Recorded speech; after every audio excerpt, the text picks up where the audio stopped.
Sulaymon payg'ambar chaqiribdi. Bu yoqqa oting nima? Sulaymon.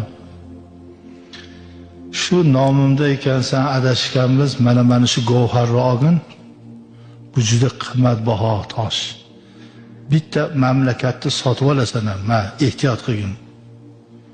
Hali govharni olib tomosha qilib ketayotgan ekan, qo'lidan bitta shu govharga ishqoz qush bo'lar ekan, shunda qo'ldan tishlab olib ketib qolibdi. Endi uzuvlarida hamma narsani ko'rardilar. Sulaymon payg'ambar uzuvlariga bundoq qarab, nima qilyapti ekan Sulaymon, boydimikin desa, yana gezarib qonni ochib yurganmish. Olib kelinglar. Qani tosh yo'qotib qo'ydim. Men ol. Bu ikkinchisi, ehtiyot bo'lgin. Bu yog'iga qistiribdi, bu yog'iga qistiribdi. Bir suvdan o'tadiganiga to'g'ri kelib qolibdi. Og'ziga solib suvdan o'tayotganda bir nima bo'lib, ha degan ekan, og'zidan suvga tushib ketdi. Yana 5-6 kundan keyin uzuviga mundoq qarasa, Sulaymon o'shanda olib keldi. Mana bu oxirgisi, bu dunyoda o'zi 3 ta. Men 3-chisini olgan. 3-chisini ham bir sirg'anib yiqilibmi, bir nima bo'lib yo'qotadi. Oxiri qarasa yana shu chaqiringlar bu yoqqa deydi. Ey odammas, asl noshud ekansan. Men seni Xudo aslida seni shunday yaratgan ekan, men seni boy qilaman deb harakat qilibman. Yo'qol ko'zimga ko'rinma deb boribdilar.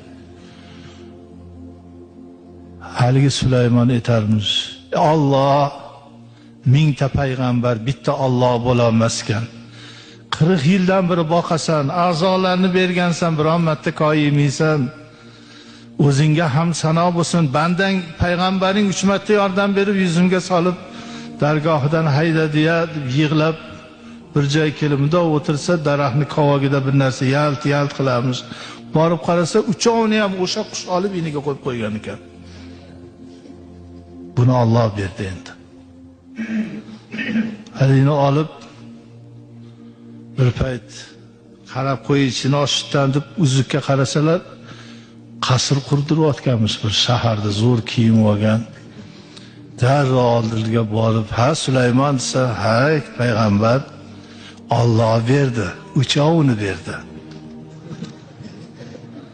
Alloh bergani abadiy bo'ladi. Yopishadi.